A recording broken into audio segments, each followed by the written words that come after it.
Hello everyone, welcome back to Gruhinis World.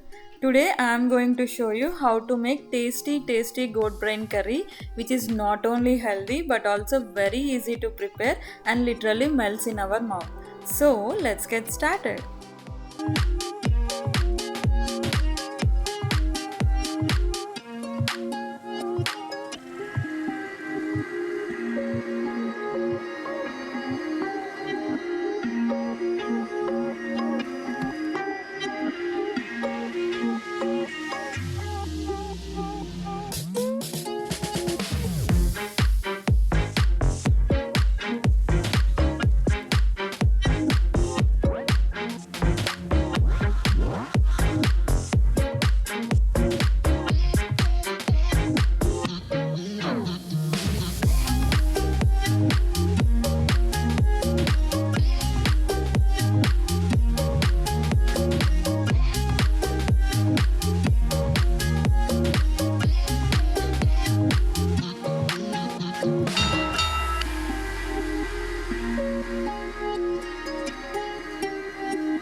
Friends, try this tasty and melting Bheja curry and enjoy with rice or roti.